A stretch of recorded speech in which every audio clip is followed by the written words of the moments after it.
આજે છે શુક્રવાર, એટલે કે મહાલક્ષ્મીજીની કૃપા મેળવવાનો શ્રેષ્ઠ દિવસ. ત્યારે આવો રાજસ્થાનના ઉદયપુરમાં આવેલ શ્રી મહાલક્ષ્મી માતાના સુંદર મંદિરનો જાણીએ મહિમા.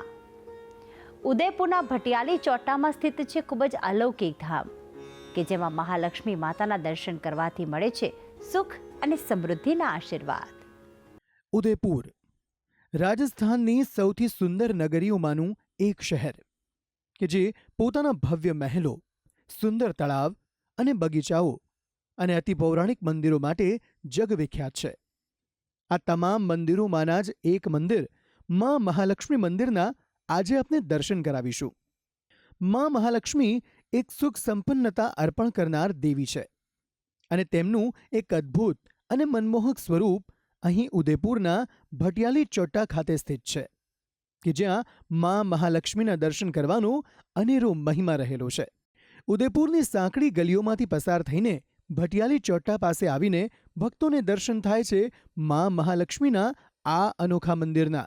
અને આ મંદિરના કેટલાક પગથિયા ચઢીને જ ભક્તોની નજરને સાક્ષાત્કાર થાય છે માં મહાલક્ષ્મીની સુંદર મૂર્તિનો. ये मंदिर 350 साल पुराना है. ये यहाँ पे धान्य लक्ष्मी के रूप में माता जी विराजमान है. यहाँ पे जो भी मनोकामना अपन रखते हैं वो पूर्ण होती है. આ મંદિરની વિશેષ મૂર્તિની વાત કરીએ તો આ મૂર્તિ ઘણા વર્ષો પહેલા આ સ્થાને સ્વયંભૂ પ્રકટ થઈ છે અને અહીંના મંદિરના પૂજારી અને તેમના પરિવાર અને સમાજના લોકો દ્વારા આ મૂર્તિના સ્થાને જ એક નાનું પરંતુ સુંદર મંદિરનું નિર્માણ કરાવ્યું છે. અને તેમના કહેવા પ્રમાણે દૂર દેશાવરથી પણ ભક્તો આ મંદિરના દર્શન કરવા માટે આવે છે અને માં મહાલક્ષ્મીની અસીમ કૃપા પ્રાપ્ત કરે છે. 30-35 साल से दर्शन करने आ रहा हूँ.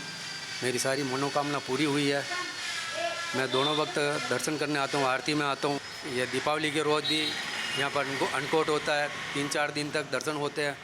बहुत सारी भीड़ होती है यहाँ पर. ઉદયપુરમાં સ્થિત આ મહાલક્ષ્મી મંદિર મનસા પૂર્તિ મહાલક્ષ્મી તરીકે પણ ઓળખાય છે. અહીંના પૂજારીનું કહેવું છે કે લોકો દૂર દૂરથી આ મંદિરમાં માં મહાલક્ષ્મીના દર્શન કરવા માટે આવે છે અને પોતાની મનસા માં મહાલક્ષ્મીને જણાવે છે. તેમનું કહેવું છે કે તેમની સુખ સમૃદ્ધિ પ્રાપ્ત કરવાની, સંતાનની, ઘરની અને અન્ય પણ અનેક મનસા માં મહાલક્ષ્મી પૂર્ણ કરે છે, જેના કારણે આ મંદિર ઉદયપુરનું મનસા પૂર્તિ મહાલક્ષ્મી મંદિર તરીકે પણ ઓળખાય છે. મંદિરમાં નિત્ય 2 વાર માં મહાલક્ષ્મીની આરતી ઉતારવામાં આવે છે અને આ મંદિરમાં તમામ વિશેષ દિવસોમાં માં મહાલક્ષ્મીને અવનવા વસ્ત્રો અને અલંકાર ધારણ કરાવવામાં આવે છે. કહેવાય છે કે જો એકવાર આ મંદિરમાં માં મહાલક્ષ્મી સમક્ષ આપે આપની મનસા જણાવી દીધી તો આપની તમામ મનોકામના પૂર્ણ થતી હોવાની છે માન્યતા. અહીંના સ્થાનિક લોકો વર્ષોથી માં મહાલક્ષ્મીના મંદિરે આવીને માને નતમસ્તક થાય છે અને નિત્ય માં મહાલક્ષ્મીની આરતીમાં હાજરી આપીને પોતાને કૃતજ્ઞ કરે છે. આ મંદિરની બરાબર બાજુએ આવેલું છે ભગવાન નારાયણનું એક સુંદર અને અદ્ભુત મંદિર. કહેવાય છે કે માં મહાલક્ષ્મીની સાથે સાથે આ લક્ષ્મીનારાયણ મંદિરના જો આપે દર્શન કરી લીધા તો આપને થશે ધન્યતાની અનુભૂતિ. અને ભક્તો અહીં આવીને ભગવાન લક્ષ્મીનારાયણના દર્શન કરવાનું પણ નથી ચૂકતા. ભક્તિ સંદેશ ન્યૂઝ, ઉદયપુર, રાજસ્થાન.